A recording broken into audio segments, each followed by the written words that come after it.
Good evening, and welcome to tonight's Chaucer's Books virtual author discussion with Dr. Sara Kamali. My name is Michael Takeuchi, and I'm the events coordinator at Chaucer's Bookstore, 46-year-old independent bookstore based in Santa Barbara, California.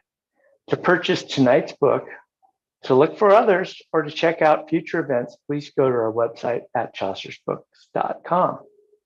Speaking of events, we have a full slate of events over the next several weeks, including next week, where on Sunday we'll have a children's author, Bruce Hale. We'll talk about his book, Switched. On Monday, we'll have rock and roll journalist, Joel Sullivan, talk about Hollywood Eden. On Tuesday, we'll have Bonnie Swee. She'll discuss her bestseller, national bestseller, Why We Swim.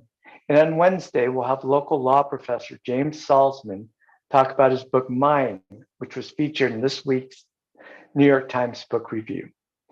Tonight's broadcast will be available on our YouTube channel. While the panelists and myself are the only ones seen and heard on this webinar, there is a Q&A function located at the bottom of your screen, so please feel free to ask Dr. Kamali questions about tonight's discussion. So let's begin. Tonight, we are pleased to welcome Dr. Sara Kamali, author of the University of California Press published Homegrown Hate: Why White Nationalists and Militant Islamists Are Waging a War Against the United States. Dr. Kamali is a senior fellow at the Center for Analysis of the Radical Right. She is a holistic justice activist and a scholar of systemic inequities, white nationalism, and militant Islamism. Her work examines how interlocking institutions of power oppress the many while maintaining systems of privilege for a select few. Please welcome Dr. Kamali. Also joining her tonight is a friend of Chaucer's, James Joyce III. James is a civil rights activist, a social entrepreneur, and founder of Coffee with a Black Guy, CWABG.com, a forum for social impact movement that was featured in Forbes magazine. James is also a candidate for mayor of Santa Barbara. Please welcome James Joyce III. Hello, and unfortunately, I'm going to need to jump right back in because my camera has died on me. So I'm going to have to jump right back in for this brief technical difficulty. But pleasure to be with you. And if you can just bear with me 1 second, I will be. Okay. I'll take over. Welcome, Dr. Kamali. Yeah. Thank you so much. Thank you so much. I'm delighted to be here, not only because of my book, but when I first moved to Santa Barbara more than 10 years ago, actually, when I was at the beginning of writing and researching Homegrown Hate, the first stop I made was literally Chaucer's Bookstore. So I'm very delighted, and thank you so much, Michael, and Chaucer's for having me tonight. It is our pleasure, Dr. Kamali. Thank you. Oh, there's James. There we go. I deeply apologize about that. What generally happens is when I turn the camera off, it limits my ability to come right back. So I appreciate you bearing with us during that brief technical difficulty, and welcome this evening. It's a great evening, and we're going to have a great conversation about a book that was born today. It's been worked on. Dr. Sara Kamali has been working on the book for some time now, been doing research, digging all the information and synthesizing it in a way that we can all understand and appreciate. And what this book does is it provides a path forward for how we're going to continue into the future with our new revelations. And so want to briefly give you a why am I here, right? Several years back, Dr. Sara Kamali invited me. She was teaching classes at a local school and invited me in to speak with her students about Coffee with the Black Guy platform that I've been doing in the Santa Barbara community. I'm not sure if you remember, Dr. Kamali, but from that, I actually was able to get an intern in our office out of that and being able to engage with the students. And so that was great. Thank you.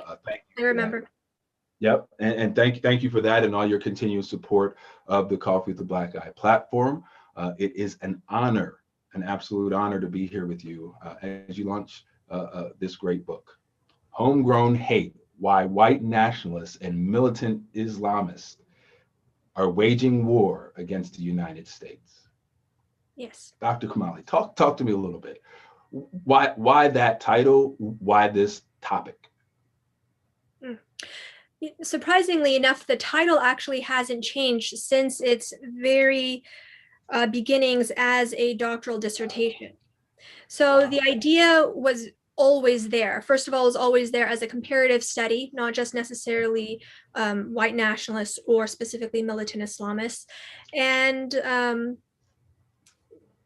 why examine terrorism at all is because, well, the narrative that we have and the ideas that we have of who is a terrorist are very much supported by a certain narrative and a certain understanding of history that is framed by white identity, white privilege, if not white supremacy.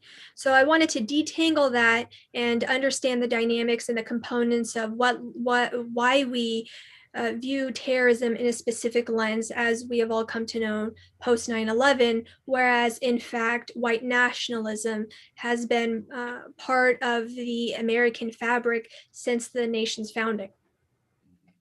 No, I appreciate that. So help me gauge some context here. When did this title exist as a doctoral dissertation? 2009. And in 2000, what's the funny part? That's awesome. I mean, that's awesome that it was, such a recognizable emergence around that time, because if I want to contextualize, if we recall, that was around the birth of the Tea Party, right? And the Tea Party is very much what I like to say the toddler to where we are today, right? And today we're seeing I would argue that the what we're seeing today is the adolescents acting out of the white nationalist movement. But you have been studying this issue for the past decade. What was it in 2009 that led you to say, okay, this is something that is worth exploring a little deeper? Well, that's actually when I began my doctoral career, number one. And then two is that the specific event that was the catalyst for everything, for my academic and thought process up until that point, was the report by Daryl Johnson, who was a Department of Homeland Security analyst. 2009, he was heading a unit, and he was discussing the current security threats to the United States, one of which was quote right-wing extremists. And he was vilified essentially for that report. That report also specifically talked about veterans as being involved with white nationalists, white or right-wing extremism disproportionately. And so it was understanding that and saying, well, hey, wait a second, there was this backlash to what he's saying, even though he is an analyst who's very well versed with the intricacies of national security. And then we have this 9/11 paradigm that is essentially criminalizing hundreds of thousands, if not millions, of Muslim Americans, when in fact it was non-Americans who perpetrated the 9/11 attacks. And so understanding those dynamics and coming into play, and also really being a student of history and looking to history and seeing, well, we've had the KKK before as well, and other cycles. So you mentioned the Tea Party as being the adolescent to, or being the toddler to what we see now as the adolescents. But really, I would say it's more cyclical in terms of our understanding.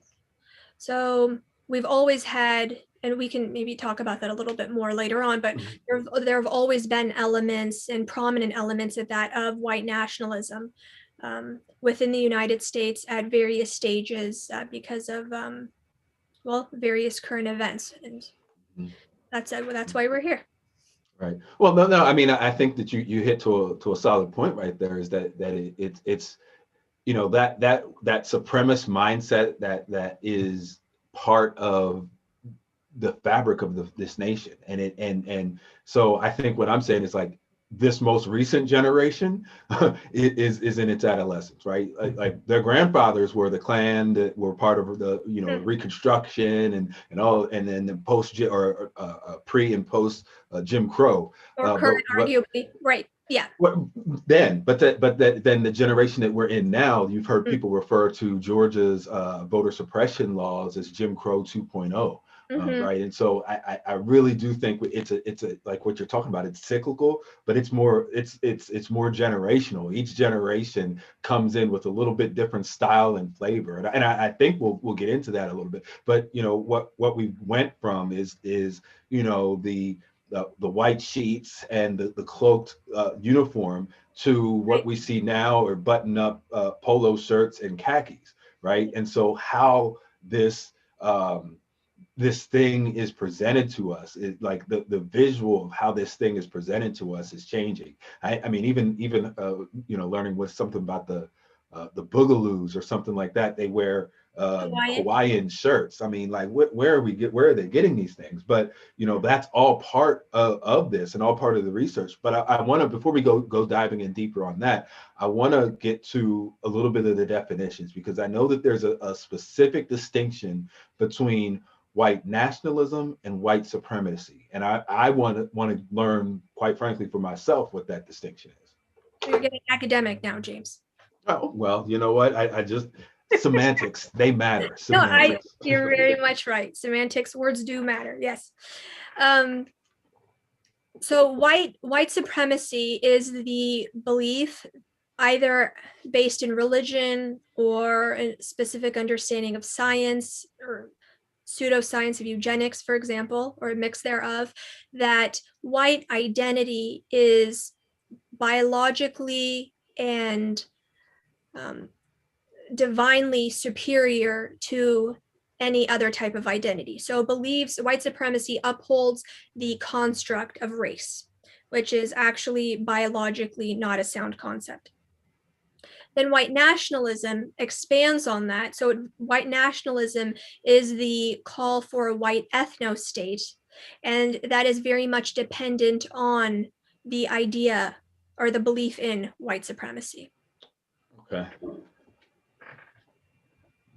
Okay, no, that's very helpful, because as I understand that, white supremacy is the base for white nationalism.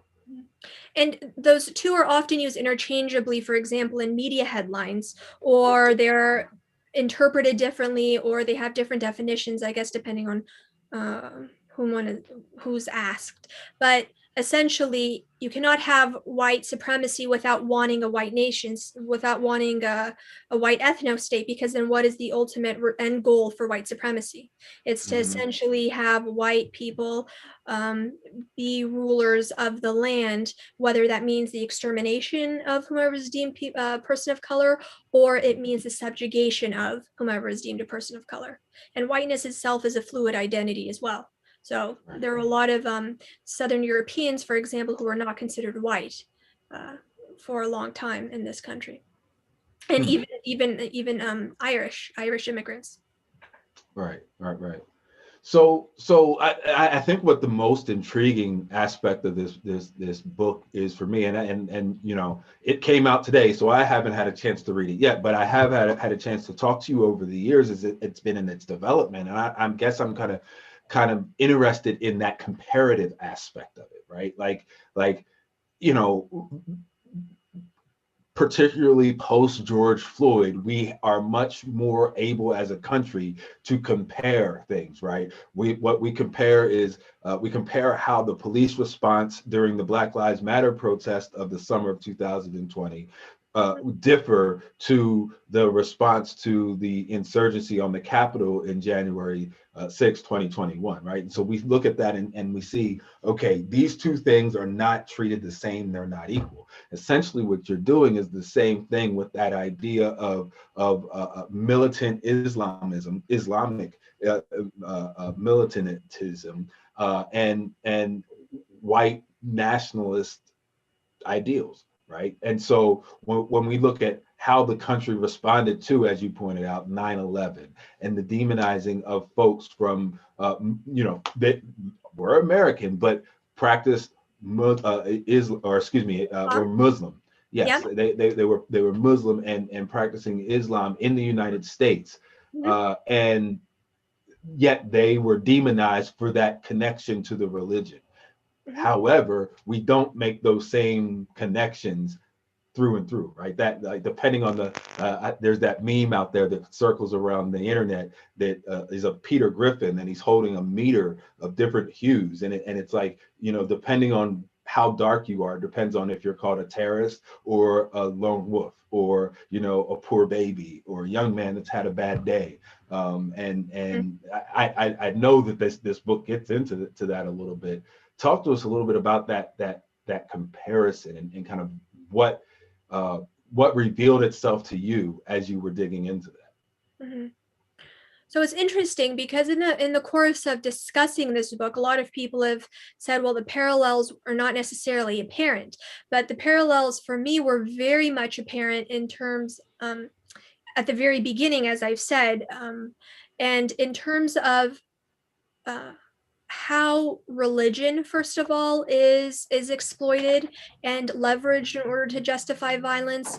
And there are many religions, including none, across the spectrum of white nationalism. And then there are certain interpretations of Islam, which is why I call it militant Islamism, within that ideology. And also, it's this narrative of the similarities can also be found within the mutual narratives of victimhood. So there are many grievances towards the other, and we can get into who the other is in terms of in comparing those. But there's a narrative of victimhood that is actually quite parallel. So whether that's through domestic politics or whether that's through foreign policy, both of these ideologies see themselves as the targets of oppression rather than the perpetrators of oppression and violence, which was very interesting, and even more so that they actually play off of each other. So white nationalists, for example, one of their platforms is Islamophobia, which is anti-Islam, anti-Muslim. But then again, militant Islamists use that Islamophobia, proselytized by white nationalists as a whole, in order to further recruit on their end. And so while they would see each other as quote unquote infidels, they would also thrive off of each other's propaganda, which was interesting for me to explore. So would it be safe to say that they kind of had a symbiotic relationship? Yeah, I would say so. Yeah, that's interesting. Wow, that is interesting. I know that many, like, the whole idea of white nationalism came into a lot of people's consciousness for the first time on January 6th of this year, right? And you've pointed out, and we've kind of known that this whole idea of white nationalism has existed in the United States. This notion of white supremacy is baked into our very documents that we quote as being our guiding principles, right? And so how do you kind of fit what happened on January 6th into the larger context? Like, someone from your perspective who studied this intently, like, where does January 6th fall on this continuum of where things are in this white nationalist movement?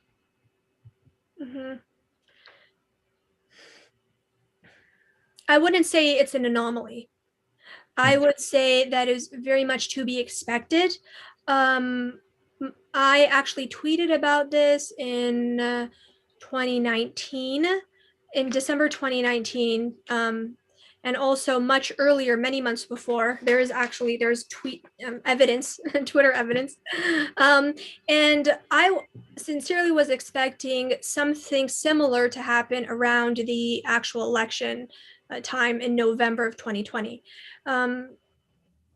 In terms of people having the permissibility, I guess you could say, when we talked about the police presence at Black Lives Matter protests versus the police presence of January 6th, for example, were very different. And so in terms of people, white nationalists, having the permissibility to storm the Capitol and then also lay siege essentially to the Senate chambers and offices of several executives within the federal government, that is actually not surprising. And it is simply evidence of how intertwined and how much we have allowed a white nationalism to thrive in this country. So I'm glad it's been a wake-up call for everybody, as well as an inflection point to talk about the concept of race, the construct of race, how race is leveraged, as well as racism to exploit, oppress, and also grant privilege to a select few. But there's dishearteningly and disquietingly nothing surprising about that. But again, So, yeah. that's not to end on a depressive note. Rather, that's just to say that we really do need to understand the history and the scope in order to understand how to counter white nationalism. So if there's going to be a positive takeaway, and that's not to undermine or undercut or to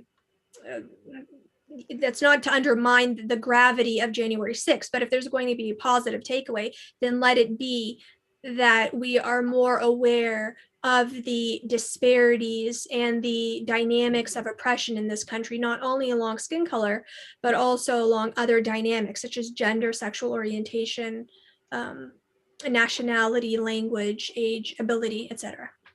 Right. So I think when in the days following January 6th, one of the most sobering statements that hit home for me was when it was one of the commentators pointed out that during the insurrection of January 6th, the Confederate flag advanced further north than it was under the leadership of General Robert E. Lee during the Confederacy. Right? Never before had the Confederate flag, which is, the flag of the South during the, prior to the Civil War, it never prior to this year flew in the U.S. Capitol, right? Mm-hmm. And that is like, wow, okay. Mm-hmm. So, where do we go from here? But also, I like, in my platform, I always strive to understand, right? And understand, like, where are these people coming from? And I hear some of the rebut, and how much, I guess this, you may know this or not, but how much of this notion of white nationalism, not just the supremacy, but white nationalism, how much of that is protected by our founding documents, such as the First Amendment, right? Like, how much of white nationalism is part of freedom of speech? Mm-hmm. Well, certainly not the call for a white ethno state, I would say, but and that's an interesting point that you bring up. Actually, I devote several chapters looking at that from various angles, because as I've mentioned very briefly before, there are many religions across the spectrum of white nationalism. So there are perhaps less well-known religions such as creativity, cosmotheism, Christian identity, but then there are more so-called mainstream religions. Mormonism is co-opted. I call it militant Mormonism, or Latter-day Saints, for example, which is the church's preferred term. There's also white nationalist evangelicalism, and then there's Odinism and Wotanism. But Odinism is it's a pagan religion that's been around for centuries, but it's been adopted for the present time to call for a white ethno state. And so the point of me mentioning all of this in terms of addressing your question is that the call for America to be a white ethno state, and how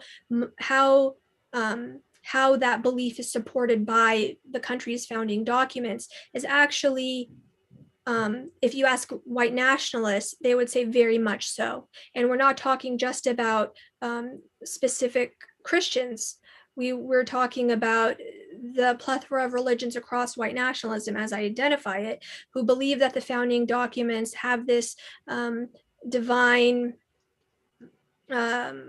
divine aspect to it, and have, in a lot of respects, have been has been inspired by God, and in order to support the idea of a white ethno-state. So if you're asking white nationalists, they would say yes. But again, of course, all these questions depend on who's being asked, and that's what positionality is. Well, I think the epiphany that I just had is like, okay, yeah, you tied white nationalism to a religion, very much the way that we're socialized and acculturated in America, the way that we associate militant Islamism to Islamic beliefs. Mm-hmm. Yes. And it's that see what you did there.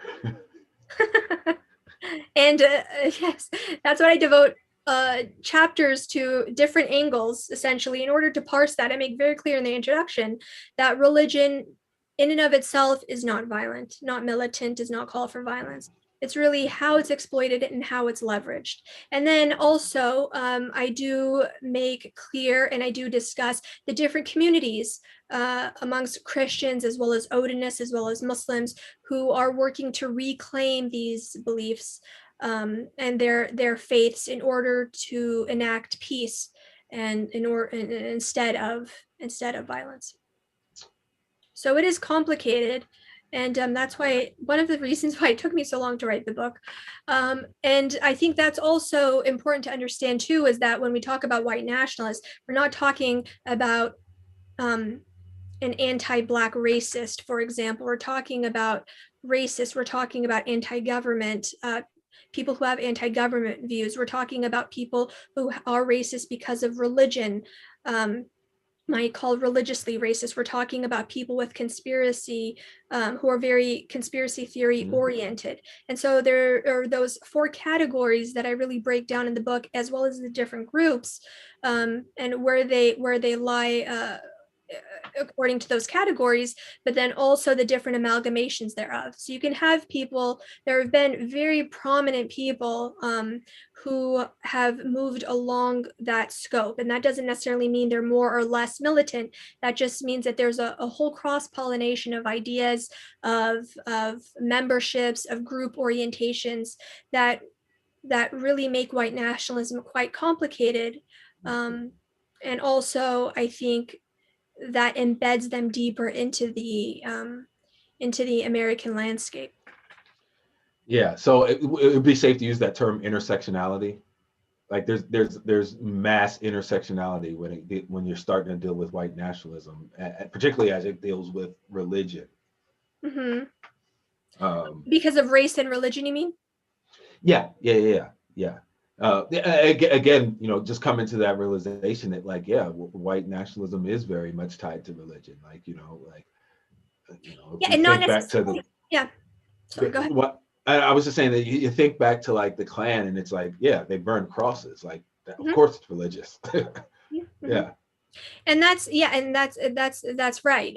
There is a certain components of Christianity that are often leveraged by different types of white nationalist groups, Christian identity, white nationalist evangelicals, even but there are different groups who call themselves Christian, and then other Christians, of course, would not call those very same people Christian.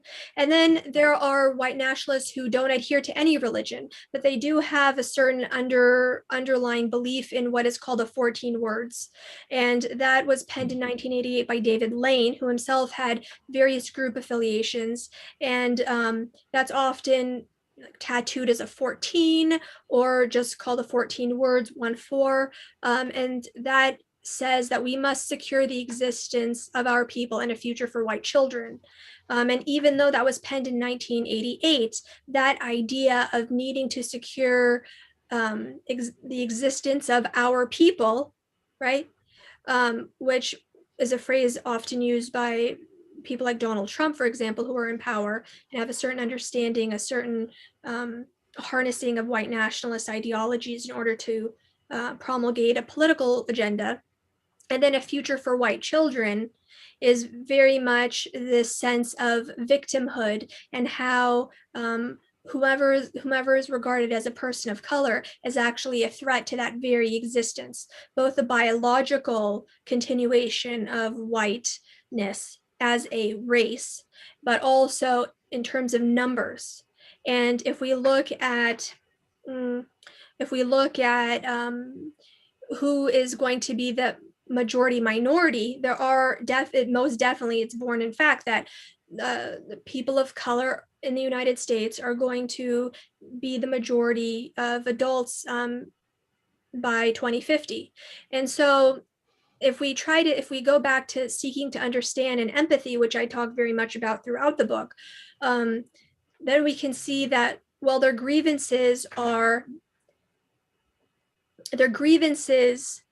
can be perceived as being based in reality, the white nationalist grievances and militant Islamist grievances, but that of course does not make it right to enact hate and violence in order to justify the call for a white ethno-state. Yeah, no, that's that all ties together very nicely. For me, in the context of Black America, I look at, you know, how Christianity was utilized throughout the chattel slavery in America, right? And understanding that Christianity in its limited form was provided, or Blacks were provided access to Christianity in its limited form as a form of control, as a way to appease the slaves and keep them from rebelling and acting outward about their aggression and things of that nature. And so, you know, that's always been a part of my understanding, particularly of Christianity, is like that element of it. Like, well, it was always used for that as well. But definitely support that idea of seeking to understand and bridging that empathy gap. I want to kind of pause one moment right here, because, you know, I want to share with folks, you know, a little one of the comments on the inside flap of your book by Dolores Huerta.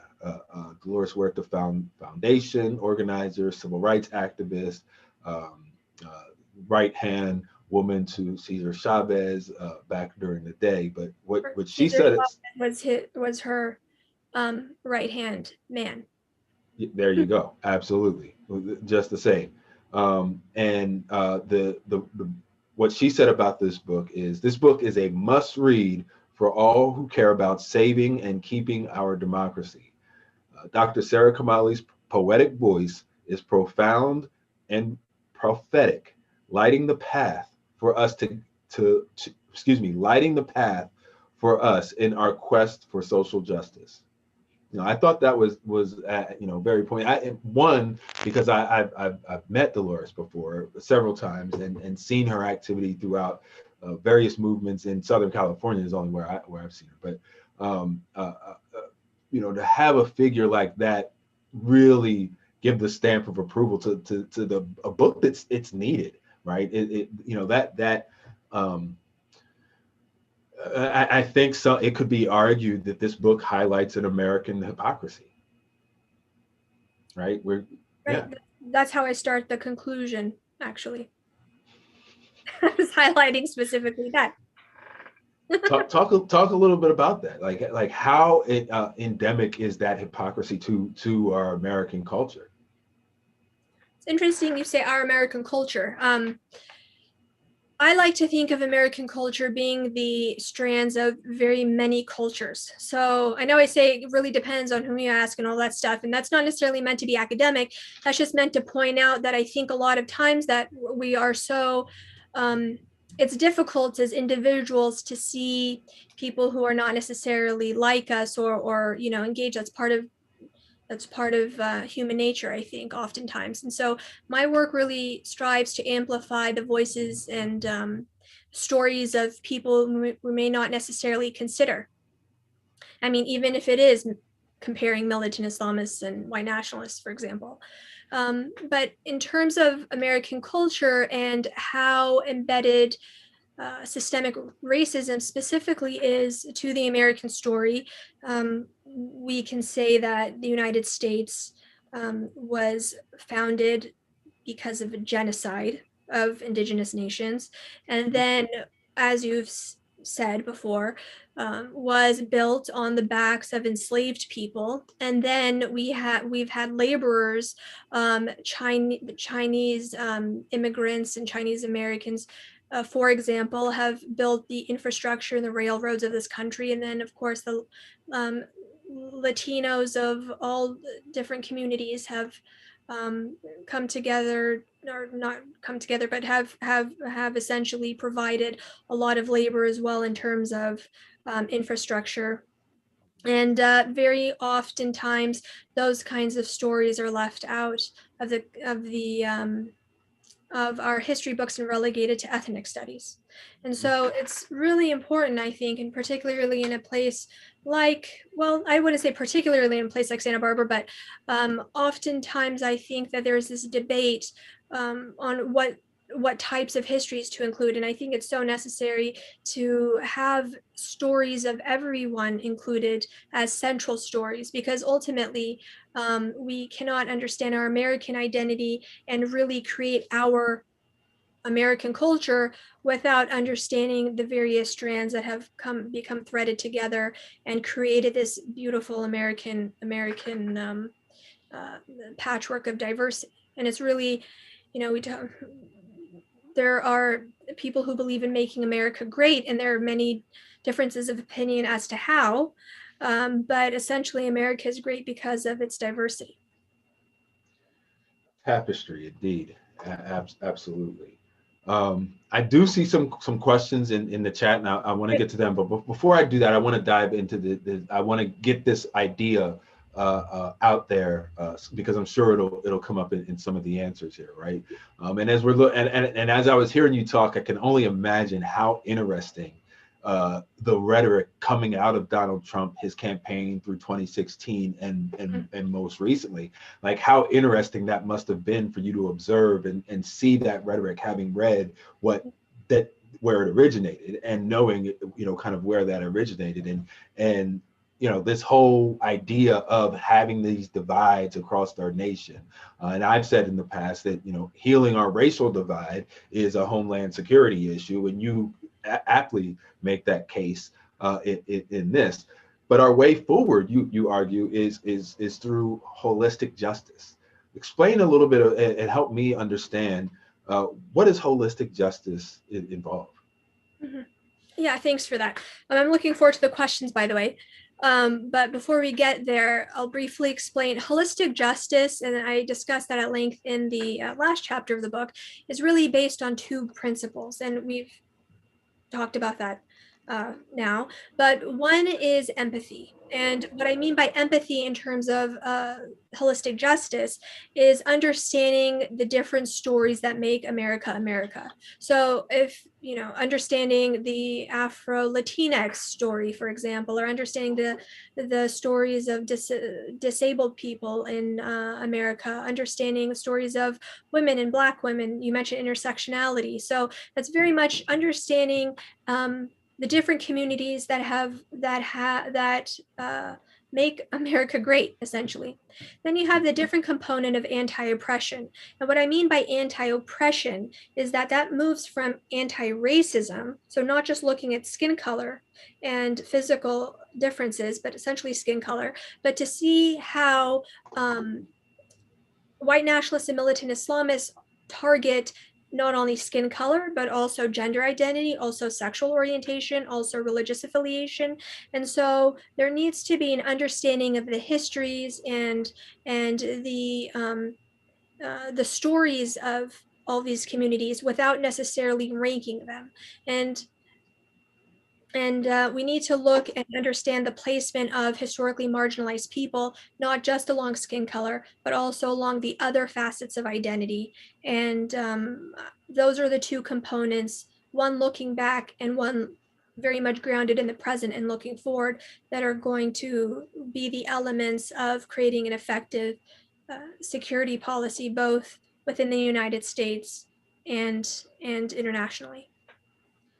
Yeah. So I really do appreciate you, because you've got much more patience for this movement than I have, right? And most of me, I reduce this whole notion of hating others, like it's based in insecurity and fear. And I really give it like, people who have hate, they need to see a therapist. Simple as that. Like that's where it simplifies in my head. But like when you really break it down and start to think of it as in its systems and how they're interconnected, I think that is what kind of pulls me out of like it being an unattainable thing to tackle, versus and when you break it down into its systematic elements, I think it becomes more obtainable to tackle, right? In my mind, if I just reduce it to hate, fear, and insecurity, like there's not much more I can do with that, other than put it on somebody. You need to go see somebody else to deal with that hate, right? But when you really look at it system wide, it's all of our problem, right? And it's incumbent upon us all to see the parallels and the differences. And how that hate, fear, and insecurity is actually politicized and wielded in order to create and exploit power dynamics. And that's where the system part comes in as well. And so when people are like, oh, geez, January 6th, will that happen again? How do we prevent it? Or that just, things just seem so burdensome right now or daunting, in fact, to tackle. Well, actually, it has to start with the individual. And of course, we've often talked about that, because if not me, who, if not now, when, but also history has shown, including the present, that change happens with grassroots movements, and there can be no expectation of other people to change if one does not take that responsibility on oneself. And there are definitely things, depending on where you're at, and again, that term positionality, but depending on where you're at, what can you read, how can you engage with the wider world, and how can you listen better in order to understand the points of views and the grievances. And essentially that type of understanding and seeking to understand and empathize, which is different from condoning and supporting, but really truly empathizing with these terrorists and understanding their worldview is essentially going to be the starting point. Yeah. And I think a good starting point is what you just said, is identifying them as what they are, terrorists, right? Like white supremacy. When you look at the Klan, when you look at Reconstruction, you look at Jim Crow laws, all that is a form of terrorism, right? And there's no way that you can understand the definition of terrorism and think that doesn't apply to that, right? I mean, you have when you look at the Great Migration out of the South, and how most of the Black people that I meet in the Southern California area, ask them where they come from, there's some sort of story about my family came from Arkansas, Alabama, Louisiana, like from down south. And so that was that flight that happened, during Reconstruction, during Jim Crow, when it was a life or death thing, right? We're Black folks, and Black and brown folks were being killed for being Black and brown. And that was not a thing. So let me, I want to see John Douglas here has been diving in on some questions. His first question about a half hour ago was, is it correct that Trump's failed election challenge lawsuits alleged election fraud primarily in counties with large numbers of Black, Indigenous, people of color voters? The answer to that is yes. And we see what the voter suppression laws that are happening in Georgia, and understanding what just happened in Georgia. Just January 6th was a response to January 5th, which was the overturning of 2 Senate seats in Georgia because Black folks showed up to vote, right? And they made that change. And so we're absolutely seeing a backlash to that. And they're absolutely, I mean, anything challenging voter laws, and as I've been aware, it is usually to keep certain people from voting. Anything else you want to add to that? Because I said it was one that was a little bit ago, but wanted to make sure that we honored that question. No, I appreciate it. I know I'm sure there are a lot of questions, so I want to make sure we have some time, hopefully, to address them. Sure. And we're rolling in on about that question 10. I wanted to say. That's what else. Sure. We're rolling in about 10 minutes or so to finalize our conversation. So, John also asked, on some level, isn't Islamic extremist a legitimate response to millennia of military aggression and occupation by European powers, and now the U.S. against the Islamic countries of the Middle East? White supremacists in the U.S. Don't have the same beat.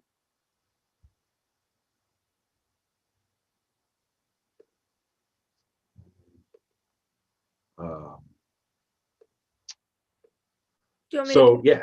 Anything on any thoughts on that? And let me go on that. On some level, isn't Islamic extremism a legitimate response to the millennia of military aggression and occupation by the European powers and now the U.S. And so, is there an argument to be made that Islamic extremism is a response to this aggression that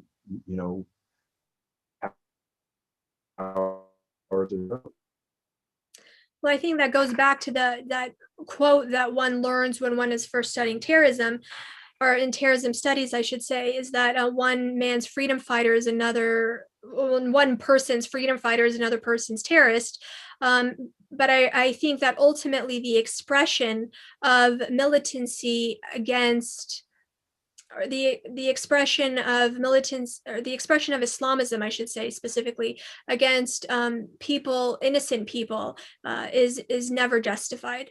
So while there are certain political grievances that may make sense in terms of that worldview, specifically to do with colonialism, and that's very often cited, you're absolutely correct, John, the US-led wars in Muslim majority nations that have resulted in horrendous civilian casualties, specifically with armed drone strikes, has very often created support amongst communities. I wouldn't necessarily say where, but amongst the communities of civilians in these countries. But that doesn't make acts of terrorism, for example, against people who outside of that doesn't make warfare on civilians okay. You cannot fight fire with fire, because ultimately, as the proverb goes, the whole world will burn. No. And look, it's important those things are stuck in memory for a reason. It's important to remind ourselves of simple things like that. So I appreciate it. Let me see. Here's another question. I'm interested in your ideas of holistic justice. You mentioned empathy. Along those lines, what keeps us from being empathetic? Fear, willful ignorance, blindly following a faulty leader who we think represents us. I guess there's a question mark there, but I'm not quite sure what that question is. Well, I think you've answered the question. So what were the options? So it's leadership. What was the first one? Yeah. So being empathetic, like what keeps us from being empathetic? Fear, willful ignorance, blindly following a faulty leader who we think represents us. So I would say that you have good responses to your own question. And I think also just the aspect of what I mentioned before is that these things seem so daunting, and there has to be a level of consistency and commitment to addressing oppression within one's own community that can be oftentimes taxing. And that's because change is taxing, whatever type of change it is. And there's often resistance, I think, on that level. But until that change happens, we cannot address the We cannot dismantle and then rebuild these systems based on justice. We're going to have to make these changes. And I do discuss the various levels of resistance. I do talk about white liberal complicity specifically within the book, just because there are, white people do have a certain level of privilege based on skin color, maybe perhaps not socioeconomically, but definitely based on skin color. And I wouldn't say white men in particular, but of course, there are different dynamics, as you've mentioned, intersectionality, of course, James, but white people specifically do have a certain onus to amplify the stories in order to facilitate empathy, and in order to consistently call out oppression when it happens. So to summarize what you just said, it's like that's that whole call for elevate Black voices or elevate Asian voices. As we see various groups being under attack, listen to those stories and learn from those stories to bridge that empathy. Right. Listen to Latino stories and understand the struggles and understand the political histories and dynamics. I mean, even in understand how white supremacy specifically is used to oppress these various communities and the idea of whiteness itself. That doesn't mean if you're white, you're oppressing people. I don't subscribe to that. But the idea of whiteness as a political construct, or how being why that affords people with so much privilege. And then of course, if you're not white, why is that levied against someone? So it's understanding those different types of dynamics, and then also understanding one's own community. So I mean, of course, we can talk about Santa Barbara specifically because there is a white-brown dynamic that's quite obvious here, and then smaller communities of different communities of color, but very much a prominent Latinx community that I think is very often not necessarily part and parcel of conversations on white supremacy and white nationalism when they very much should be, because there's surveillance and criminalization of Latinos, and organizations that have called for Latino rights, for example, and even part of the just as advocates for Black Lives Matter, for example, have been criminalized, so too have Latino Americans, and so too have Muslim Americans, and Muslim Americans make up a whole spectrum of different skin color identities. So it's I would urge that questioner to ask him, her, themselves as to why they think that there is perhaps resistance on their end. And I think a good question here to kind of bring us on down the hill as we're wrapping up our conversation is is your thoughts on the rise and the influence of QAnon. Is that something that you touch on in the book? Yes, yeah, and I've also recently written on that. If you go on my website, there's an article on QAnon specifically and how that dynamics are, how that groups has come to the fore symbiotically, to use that word, with the presidency of Donald Trump. But in terms of the influence, that was the question? Yeah, the rise in influence. Mm-hmm. So the QAnon, the influence, well, I would say that really points to the intertwining of conspiracy theory worldviews that have actually always been part of white nationalism. So if we look at the anti-Semitism aspect, for example, of white nationalism, which I talk about in the book at length, and that has been part of the American story for centuries as well, QAnon is very much representative and holds a lot of anti-Semitic beliefs in terms of Jews specifically targeting children, Jewish liberals, I should say, specifically targeting children in order to drink their blood. And that type of, that conspiracy theory is actually rooted deeply in in anti-Semitism, as I talk about. So I do discuss QAnon specifically within the book. And it's also represents QAnon, the ideology, the organization, represents the transnational aspect of white nationalism, which I also discuss.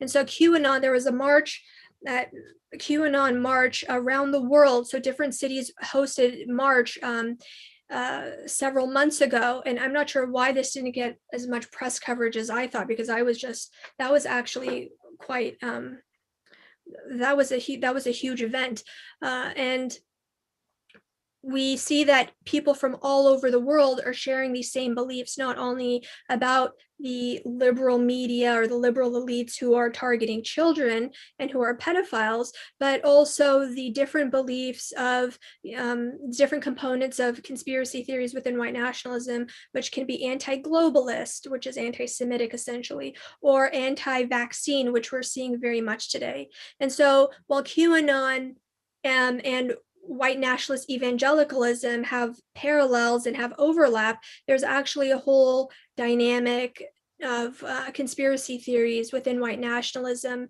that QAnon very much represents. And there are other groups. But QAnon, of course, is the most prominent conspiracy theory minded element of white nationalism currently. Great, great. Well, no, Dr. Kamali, thank you so much for that response as well. And I think that wraps up about our time for the conversation here. But I want to make sure that folks know where they can find you, right? And so want to make sure that we thank Chaucer's book for the sponsoring of this evening's conversation.